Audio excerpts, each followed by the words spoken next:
अस्सलाम वालेकुम एवरीवन, कैसे हैं आप सब लोग। उम्मीद करते हैं कि सब खैरियत से होंगे। मैं भी बिल्कुल ठीक हूँ। तो चलिए स्टार्ट करते हैं आज का रिएक्शन। और आज मैं बात करने लगी हूँ बेबो की रोशनी, दिलबर यासीन, बाबर यासीन, इन लोगों के ऊपर। यानी बाबर अकबर व्लॉग्स, दिलबर यासीन और बेबो की रोशनी, इन लोगों की जो भी कंट्रोवर्सी चल रही है उसके बारे में। तो आज मैंने देखा दिलबर भाई और बाबर भाई का, जब मैंने थंबनेल देखा और जब वीडियोस देखी तो मुझे अंदाज़ा हुआ कि कुछ तो गड़बड़ चल रही है। वैसे मैंने बेबो की पहले 1-2 वीडियोस देखी हुई हैं, या से ज़्यादा ही देखी हुई होंगी, लेकिन मैं कोई ज़्यादा नहीं देखती ना उनको। पर आज मैंने कहा कि अगर इतना गुस्सा है तो गुस्सा किस बात का, यानी लाजमी दूसरी तरफ से कोई बहुत बड़ी बात हुई है जब इनको ये लैंग्वेज यूज़ करने पे उस औरत ने मजबूर कर दिया है। वरना ये लोग ऐसे नहीं है कि अपनी वीडियोज़ में इस तरह की ज़बान इस्तेमाल करें। और वही हुआ जब मैंने जाके उनकी 1-2 वीडियोज़ देखी अभी लेटेस्ट जो आई हुई हैं, तो मुझे बहुत ज़्यादा बुरा भी लगा। और देखें सितारा का आप लोगों का जो भी मसला है, आपको लोगों को सितारा तक रहना चाहिए, ये मैं हेटर्स को बोल रही हूँ और सितारा के सपोर्टर्स सबको, इन लोगों को बोल रही हूँ, ठीक है। लेकिन जो बात मुझे सबसे ज़्यादा बुरी लगी और जो बात मुझे खटकी वो ये है कि ये बिला वजह जो ये बेबो है, ये बिला वजह फातिमा को और सुमेरा को बीच में लाई है। जो फातिमा भाभी और सुमेरा भाभी हैं उनका कोई कसूर नहीं है, उनका कोई लेना देना नहीं है सबसे। और इन्होंने उनको इतना गंदे उन पर इल्ज़ाम लगाए सिर्फ और सिर्फ दिलबर और बाबर को हर्ट करने के लिए। यानी आप एक औरत हो कि इतना गिर चुकी हो, इतना ज़्यादा कि आप बदला लेने के लिए उनकी बीवियों के ऊपर झूठे इल्ज़ाम लगाने पे आ गई हो। चले सितारा का तो समझ में आ रहा है ना, उसका तो मामला चल रहा है, उसके बारे में तो आप कुछ भी बोल सकती हैं। सितारा का जो मामला है ना वो ऑलरेडी चल रहा है, उसके ऊपर तो दुनिया बातें कर रही है, काफ़ी रिएक्शन वाले बातें कर रहे हैं। और ये सलमा के सपोर्टर हेटर, ये तो चलता ही रहेगा। तो अगर आपको कोई भी बात करते हैं, आप सितारा से रिलेटेड करते हैं, अगर आपको दिलबर भाई से कोई मसला है, आपको बाबर भाई से कोई मसला है, तो आप उनके कैरेक्टर की बात करती हैं, उनके ऊपर उंगलियां उठाती। लेकिन उन बेचारी मासूम लड़कियों को बीच में लाने का क्या मकसद था। और मैं ऐसी मतलब इतनी घटिया हरकत की उम्मीद भी नहीं कर सकती थी इनसे कि सिर्फ बीच में नहीं लाया गया, बल्कि उनके बारे में इतनी गंदी बातें और इतनी बकवास करी गई है कि मैं ये बोलूँगी कि तुम्हें डरना चाहिए बेबो। आपको तो आंटी कहने का या कुछ तमीज़ से भी बात करने का भी दिल नहीं चाह रहा, क्योंकि ऐसी घटिया औरतों के बारे में क्या ही बोला जाए जो इतनी ज़्यादा मर्द बन के यूट्यूब पर बैठी हैं। तो मैं आपको सिर्फ एक बात से जवाब देना चाहूँगी कि जो इल्ज़ाम आपने फातिमा और सुमेरा पे लगाए हैं, तो इस तरह की औरतें तो ये काम नहीं कर सकती जो इस तरह पर्दे में रहती हैं, नकाब लगा के रखती हैं, वीडियोस में सामने नहीं आती हैं, तो घरेलू औरतें। लेकिन आप जैसी औरत जो पूरी दुनिया के सामने यूट्यूब पे मुंह फाड़ कर बैठी हुई है और जिस तरह की ज़बान इस्तेमाल कर रही है, तो आप ये गंदे काम लाजमी कर सकती हैं। क्योंकि जो औरत इस तरह यूट्यूब पे आके गंदी गालियाँ दे सकती है, उसका बेटा भी है, उसका जवान बेटा है, उसका शौहर है, लेकिन कोई उसको रोकने वाला नहीं है। रिएक्शन देने में ना और इतनी गंदी ज़बान इस्तेमाल करने में ज़मीन आसमान का फ़र्क होता है, लेकिन आपको तो कोई रोकने वाला ही नहीं है। इससे साफ पता चलता है कि आप किस कैटेगरी की औरत हैं। और जब ख़ानदान की बात करती है ना, मेरा ख़ानदान ये नहीं है, मेरा वो नहीं है, तो हो सकता है आपका ख़ानदान अच्छा हो सकता है आपका ख़ानदान बाकी ऐसा नहीं हो, लेकिन आप अच्छी नहीं हो। क्योंकि अगर आप अच्छी होती तो आपको याद होता वो वक्त जब आप बाबर और दिलबर के घर जाया करती थी, जब सितारा आपको एयरपोर्ट पे लेने आती थी। चले सितारा के साथ जो आपने किया सो किया, उसके साथ तो दुनिया कर रही है, लेकिन फातिमा और सुमेरा के साथ आपने बहुत गलत किया। यही फातिमा और सुमेरा थी जब आप इनके घर दावतों में जाती थी, तो यही लड़कियां आप लोग आपके आगे खाना पेश करती होंगी, आपसे आंटी आंटी करके प्यार से बात करती होंगी। क्या आपको एक वक्त भी, एक लम्हे के लिए भी वो वक्त याद नहीं आया? क्या आपकी रूह नहीं कांपी इतना गंदा इल्ज़ाम किसी मासूमों पे लगाते हुए? और मैं आपको इन्फॉर्मेशन के लिए ना कुछ बातें ऐड कर दूं और लोगों के लिए भी कि ये झूठ बोल रही हैं और ये किस तरह झूठ बोल रही हैं, और साफ आप लोगों को पता चल जाएगा कुछ गलतियों की वजह से कि बस इनको बोलने से मतलब था, इनको तो खुद इन्फॉर्मेशन है ही नहीं। इससे पता चलता है ये खुद अपने पास से कहानियां बनाती हैं। जितना मैं बाबर अकबर और ये नैना अकबर और दिलबर यासीन और सितारा यासीन, इन लोगों के व्लॉग्स देखती हूँ ना, तो मुझे पता है कि सच क्या है और सच क्या नहीं। और मेरी जहाँ तक इन्फॉर्मेशन है उसके मुताबिक सितारा के अब्बू का इंतकाल पहले हुआ था। जी हाँ, सितारा के जो अब्बू हैं यासीन, उनका इंतकाल पहले हुआ था। और जो इनकी अम्मी हैं जिनके ऊपर इन्होंने इल्ज़ाम लगाया है कि वो तो भाई सदमे से मर गई थी, चक्कर चल रहा था, ये वो, यानी जो असगर की अम्मी हैं और इनकी नजमा की और असगर की जो अम्मी है उनका इंतकाल बाद में हुआ है। जबकि बेबो ने क्या बोला कि पहले असगर की जो माँ है उसका इंतकाल हो गया था, तो उसके बाद सितारा की माँ ने अपने शोहर को मारा तावीज़ करा करा के। जबकि पहले सितारा के अब्बू का इंतकाल हो चुका था। असगर की और नजमा की जो अम्मी है उनका इंतकाल बाद में हुआ है। और ये मुझे कैसे पता है, ये मैंने खुद जो फातिमा भाभी है उनकी वीडियो में देखा था, उन्होंने पूरे डिटेल में बताया हुआ था। दिलबर भाई की वीडियो में आके उन्होंने अपनी स्टोरी बताई हुई थी। आप लोगों ने भी यकीनन वो व्लॉग देखा होगा जिसमें उन्होंने फातिमा भाभी का इंटरव्यू लिया हुआ था, तो उन्होंने किस तरह उनकी अम्मी का इंतकाल हुआ। तो जब इनकी अम्मी का एक्सीडेंट हुआ था, फातिमा भाभी और सुमेरा भाभी की अम्मी का जब एक्सीडेंट हुआ था, तो उसी गाड़ी में असगर और नजमा की भी अम्मी थी। तो इस तरह मुझे ये बात पता है, ठीक है। और मैं आपसे यही कहूँगी बेबो से कि आपने सितारा के साथ जो किया सो किया, आप जो कर रही हैं सो कर रही हैं, आप बाबर दिलबर के साथ भी जो कर रही हैं, लेकिन अब आपकी, मुझे पूरा यकीन है, अब आपकी इंशाल्लाह बहुत जल्दी पकड़ होने वाली है। क्योंकि अब आप दो मासूमों को बीच में लाई हैं, दो बेगुनाहगार लोगों को बीच में लाई हैं जिनका कोई गुनाह नहीं था, जिनका कोई कसूर नहीं था। आपने पर्दे का मजाक बनाया है। जी हाँ, आपने उनके पर्दे का मजाक बनाया है कि वो तो इसलिए पर्दा करके रखती हैं कि वो मुँह दिखाने के काबिल नहीं है कि लोग उनको पहचान जाएंगे। यानी अगर वो पर्दा ना करें, आपकी तरह मुंह फाड़ के आके बैठ जाएंगे यूट्यूब पे, तो अच्छी औरतें। लेकिन अगर वो पर्दा कर रही हैं तो ये ऐसे ही लोग होते हैं जिनको सुकून नहीं होता, ऐसे ही लोग होते हैं जो लोगों के पर्दे उतरवा देते हैं। और जब वो बेचारियां अपना नकाब हटा के सामने आएंगी तो बोलेंगे देखो ये तो पर्दा नहीं करती, ये तो नाम का पर्दा था, ये तो नाटक था।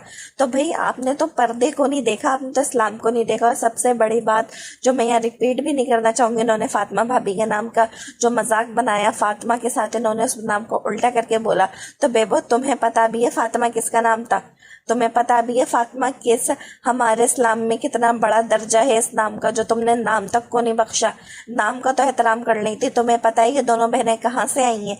ये मदीना में रहती थी, ये मदीना से आई हैं। तुमने ऐसी लड़कियों पे, इनके कैरेक्टर पे इतने घटिया इल्जाम लगाए, सिर्फ क्या कि तुम्हें दिलबर से मसला था। तुमने दिलबर से बदला लेने के लिए उन लड़कियों को बीच में तुम लाई, उन शरीफ लड़कियों को जो कि घरेलू औरतें, जिन्होंने आज तक सितारा वाले मामले में अपनी जबान नहीं खोले, जिन्होंने नैना का मामला हुआ, उनकी अम्मी का मामला हुआ, उनको बर्थडे में नहीं बुलाया, वो बहनें कभी नहीं बोलती। वो अपने बच्चे पालती हैं, अपने मियाँ को सपोर्ट करती हैं, उनकी वीडियोस बनाती हैं, बस वो इतना करती हैं। इससे पता चलता है वो कितनी घरेलू औरतें। तुम्हारी तरह रात दिन यूट्यूब पे बैठ के आधे आधे घंटे की वीडियोस बना के गंदी गंदी गालियां देके मर्दों के मुंह नहीं लग रही। ऐसी औरतें ऐसे गंदे काम तो कर सकती हैं, लेकिन जो औरतें हर वक्त नकाब में रहती हैं, अपने मियाँ की फर्मा बरदार हैं और अपने बच्चे पाल रही हैं, तो वो औरतें यकीनन ये गलत काम नहीं कर सकती जो इल्ज़ाम तुमने उन बच्चियों पर लगाए हैं। तुमने ये नहीं सोचा कि वो मिस्कीन है, उनकी माँ नहीं है। जी हाँ, उनकी माँ नहीं है। तो सोचो ऐसी बच्चियों का तुमने दिल दुखाया है। उन्होंने सिर्फ अपनी माँ नहीं खोई, बल्कि उन्होंने अपना भाई भी खोया। फातिमा भाभी ने, जिन्होंने अपने भाई को अपना बच्चा बना के, अपना बेटा बना के पाल रही थी, उन्होंने अपने भाई का इंतकाल भी देखा। और सिर्फ भाई का इंतकाल नहीं देखा, लेकिन बल्कि अपने बेटे का भी इंतकाल देखा। जी हाँ, दिलबर भाई और फातिमा भाभी का एक बेटे का भी इंतकाल हो चुका है पैदाइश के बाद। तो ऐसी लड़की जिसने इतना कुछ दुख देखे हुए हों, ऐसी लड़की जो मक्का में यानी या मदीना में बहुत अच्छी जिंदगी गुजार रही है, उनके पास गाड़ी थी, घर था, हर चीज़ थी, लेकिन पाकिस्तान आके जो खुद फातिमा भाभी ने अपनी स्टोरीज बताई हैं कि बसों में घूमती थी, कैसा कैसा इन्होंने वक्त गुजारा है। ऐसी लड़कियों के ऊपर तो मैं इल्ज़ाम लगा रही हूँ जो कि सब्र का लोगों के लिए मिसाल है कि देखो इतने अच्छे घर की वो लड़कियां आई हैं, लेकिन उन्होंने अपनी मियाँओं को सपोर्ट किया। और ये जो तुम बात कर रही हो उनके ऊपर झूठा इल्ज़ाम लगा रही हो, तो मुझे ये बताओ, अगर ये इतना ही कमाने वाली होती तो क्या दिलबर भाई को ड्राइवर की जॉब करनी पड़ती? वो आदमी किस तरह 12 घंटे से ज़्यादा ड्राइवर की जॉब करता था। क्या हमने नहीं देखा दिलबर भाई के व्लॉग्स? एक आदमी जाकर सुबह ही सुबह गाड़ियाँ साफ करना, गाड़ियाँ धोना, गाड़ियों के गंदे टायर साफ करना, पूरा दिन ड्राइविंग करना, इस तरह उन्हें अपने मालिकों के नखरे सहना, उनकी बदतमीजी सहना, फिर घर आने के बाद भी उस आदमी को सुकून नहीं मिलता था, वो जाता था फूट पांडा करने। और बाबर भाई तो पूरा दिन ही फूट पांडा करते थे। तो ऐसे आदमी जो इतनी रात दिन मेहनत कर रहा है सिर्फ 25,000 रुपये तनख्वाह के लिए, उसकी बीवियाँ ये काम करेंगी? और अगर उसकी बीवियाँ ये काम कर रही होंगी तो क्या वो पागल है जो रात दिन 25,000 के लिए इतनी खुआरी कर रहा है, जो लोगों की गाड़ियाँ साफ करेगा, जो लोगों के घर में जाके ड्राइविंग करेगा, जो फूड पांडा करेगा, जो रात को 7-8 बजे अपनी ड्यूटी से वापस आने के बाद वो 2-3 घंटे आराम नहीं करता, लेकिन वो आदमी फूड पांडा पे चला जाता है और रात के 1-2 बजे फूड पांडा से आता है और फिर सुबह 7 बजे सिर्फ 3 या 4 घंटे की नींद लेके वो फिर सुबह अपनी ड्यूटी पर जाता है। तो क्या अगर उसकी बीवियाँ इतने पैसे ला रही होंगी तो क्या वो इतनी मेहनत करेगा सिर्फ अपने बच्चों का पेट पालने के लिए? क्या वो रक्षा चलाएगा? क्या हमें नहीं पता कि दिलबर भाई ने रक्षा भी चलाया हुआ है सिर्फ अपने घर वालों को उनका पेट पालने के लिए, उनको खिलाने के लिए, उनके अपने बच्चों की अच्छी तरबियत के लिए। और अगर आप इस जगह हो, अगर आप सोचें फातिमा भाभी का दिल कितना बड़ा है, किसी की औलाद पालना ना आसान नहीं है। जिस तरह वो अली को पाल रही है ना, हमें साफ दिखता है किसी की औलाद को कोई नहीं पाल सकता। सुतेली माँ सुतेली होती है हमें पता है, लेकिन जिस दिल से वो अली का कर रही है, मतलब इतनी अच्छी और इतनी नेक औरतें, हर वक्त हमने देखा है कि वो घर में खाना बना रही होती है। रमज़ान हो, इतने इतने आदमियों का वो काम कर रही है, अपने ससुर को उन्होंने रखा हुआ है, उनके जो चाचू रहते हैं उनका वो काम करती हैं, शहबाज भाई एक सरिया रहते हैं उनका वो काम करती हैं, अपने हस्बैंड्स का दोनों बहनें काम करती हैं, इतने बच्चे वो पाल रही हैं। सितारा आए दिन उनके घर आती रहती है, उनका खाना पीना करना, मतलब इनके आप लोग देख सकते हैं कितने लोग आते जाते रहते हैं, कितने मेहमान आते हैं, उन सबका ये करती हैं बहनें। हमने कभी देखा कि दिलबर भाई हर वक्त जाके बाहर से खाना ला रहे हो कि हर वक्त इनके यहाँ बाहर का खाना चल रहा हो? अब इनकी माशाल्लाह से दोनों भाइयों की इतनी अर्निंग है, बाबर भाई के 2 चैनल है, सुमेरा का भी चैनल है, फातिमा का भी चैनल है, दिलबर भाई का भी चैनल है। क्या इनकी इतनी अर्निंग नहीं होती होगी कि क्या ये लोग अफोर्ड नहीं कर सकते रोजाना बाहर का खाना? कर सकते हैं, यकीनन कर सकते हैं, लेकिन वो नहीं कर रहे, वो नहीं करते ऐसे, क्योंकि वो घरेलू औरतें हैं, वो घर में खाना बनाती हैं, वो घर की सफाई करती हैं, वो अपने बच्चे संभालती हैं, वो अपना हर रिश्ता निभा रही हैं, वो ससुराल निभा रही हैं। ऐसी बात होती है तो कभी आप लोगों ने किसी के मुँह से इन बहनों की बुराई सुनी? जब इनके खानदान की बातें खुलने पे आई सबकी हमने बुराई सुनी, लेकिन वाहिद ये 2 बहनें थी जिनके खिलाफ हमने कुछ नहीं सुना। नैना इनकी नंद है, नंद और भाभी का तो रिश्ता आप लोगों को पता है कैसा होता है। क्या कभी नैना के मुँह से आपने सुना कि मेरी भाभियाँ बुरी हैं, मेरी भाभियाँ ऐसी हैं, मेरी भाभियाँ वैसी हैं? क्या कभी आपने दिलबर और बाबर की अम्मी के मुँह से सुना कि मेरी बहुएं अच्छी नहीं है, मेरी बहुएं ऐसी हैं या वैसी हैं? नहीं, कभी हमने किसी के मुँह से इन बहनों की बुराई नहीं सुनी। और आपने इतनी शरीफ लड़कियों पर इल्ज़ाम लगाया, वो भी इतना घटिया, ये भी नहीं कि छोटा मोटा इल्ज़ाम लगाया हो, इतना बड़ा इल्ज़ाम लगाया। जब तो आपको इतनी गालियाँ पड़ी। और मेरे तो यही दरख्वास्त है, मेरी यही रिक्वेस्ट है दिलबर भाई और बाबर भाई से कि आपको इस चीज़ को इतना लाइट नहीं लेना चाहिए, सिर्फ गालियों से मुकाबला नहीं करना चाहिए, बल्कि इस औरत पे केस करना चाहिए। इस औरत को बताना चाहिए कि इसने कितनी गलत और घटिया हरकत करी है। वैसे तो अल्लाह इसको लाजमी दिखाएगा, क्योंकि इसने नकाब का मजाक बनाया है, इसने एक शरीफ लड़कियों पे गंदी तोहमत लगाई है सिर्फ बदला लेने के लिए। और मैं आप लोगों को इस औरत की औकात और असलियत बता दूं कि इसका तो काम ही यही है। कुछ दिन पहले खान जी व्लॉग्स को जो जानता है आप लोगों को पता होगा कि इन लोगों की कंट्रोवर्सी चली थी आपस में। वो औरत, मतलब जो खान जी हैं, वो इनके साथ ये लोग पाकिस्तान टूर पे गई है, वो इनकी आपस में वही लड़ाई हो गई। तो ये तो ऐसी औरत है, तो किसी का मतलब किसी के साथ चलने के काबिल ही नहीं है, वहाँ इनकी लड़ाई हुई तो इसने तो औरतों का चक्कर चलवा दिया। जी हाँ, ये तो इतनी पागल और अंधी हो जाती है अपने रिएक्शन के चक्कर में, अपनी बकवास और झूठ के चक्कर में, कि ये कुछ भी बोलती है। इसका आप लोग इससे अंदाजा लगा लें। जिनको नहीं पता मैं बता दूंगा, जो खान जी व्लॉग्स हैं उनकी एक बेटी है अक्सा, वो बेटियों जैसी है, वो उनकी सगी बेटी नहीं है। उनके बाकी जो बिस्मा है, समी है, इब्राहिम है, वो उनके सगे बच्चे हैं और उनके हस्बैंड नहीं है, वो बेवा हैं, ठीक है। तो उनकी, अब मुझे नहीं पता ये अक्सा कौन है, इनकी क्या है, लेकिन उन्होंने उसको रखा हुआ है, मतलब बेटी की तरह पाला हुआ है घर में।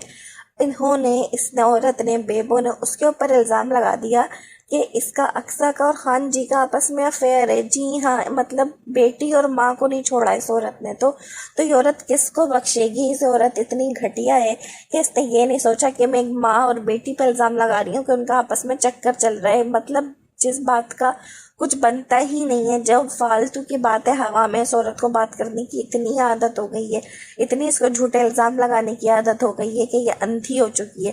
क्योंकि दिलबर भाई और उनके चाचा ने इसका मजाक बनाया था, तो इसको ये पागल हो गई थी जवाब देने में, उसकी समझ नहीं आया, इसको हर्ट करना था, इसको दुख देना था, इसको चोट पहुँचानी थी लोगों को। तो इसने कहा सबसे ज़्यादा इज्जत पे बात करो, उनकी बीवियों पे बात करो, और इससे ज़्यादा चोट तो उन्हें पहुँच ही नहीं सकती। तो ये बेबो बहुत ही घटिया तुमने कोई हरकत बरकत करेगी और तुम देखना इंशाल्लाह इंशाल्लाह अल्लाह तुम्हें लाजमी दिखाएगा और तुम्हारे आगे आएगी। जो तुमने एक मासूम बच्चियों पे, 2 मासूम बच्चियों पे जो तुमने घटिया इल्ज़ाम लगाए ना और उनको जो तुमने दुनिया के आगे आगे रुसवा किया है, तो इंशाल्लाह अल्लाह तुम्हें लाजमी दिखाएगा। और मैं गारंटी लेती हूँ यहाँ फातिमा और सुमैरा की, कोई ले ना ले, मैं उनको जानती हूँ, मैं उनकी गारंटी लेती हूँ कि उनसे ज़्यादा शरीफ औरतें आपने नहीं देखी होंगी, उनसे ज़्यादा घरेलू औरतें आपने नहीं देखी होंगी, उनसे ज़्यादा शौहरों की फर्माबरदार बीवियाँ आप लोगों ने नहीं देखी होंगी। तो जी बस ये था मेरा आज का रिएक्शन। और मैं कहती हूँ कि जो जो इनको सपोर्ट करता है दिलबर बाबर और नैना को, तो उनको चाहिए कि वीडियोस बनाए और इस जाहिल औरत का मुंह तोड़े, इस बेगैरत औरत का जो मर्दों के मुंह लगती फिरती है और गंदी गंदी ज़बान बोलती है और सबको बोलती है गालियाँ मत दो, गालियाँ मत दो, लेकिन खुद इसके हर जुमले में कोई 100 गालियाँ होती हैं, बात क्या कम करती है, गालियाँ ये ज़्यादा देती है। और इस औरत की अगर आप लोगों को सच्चाई जाननी है कितनी गंदी और गलीज औरत है, तो आप जाके खान जी का व्लॉग देख सकते हैं जिसमें उन्होंने इस औरत की औकात बताई हुई है। तो जी बस ये था मेरा आज का रिएक्शन। उम्मीद करती हूँ आपको पसंद आया होगा। पसंद आया तो मेरे चैनल को सब्सक्राइब करें, वीडियो को लाइक करें। मिलूंगी नेक्स्ट वीडियो में, तब तक के लिए मुझे इजाज़त दीजिए। अल्लाह हाफिज़।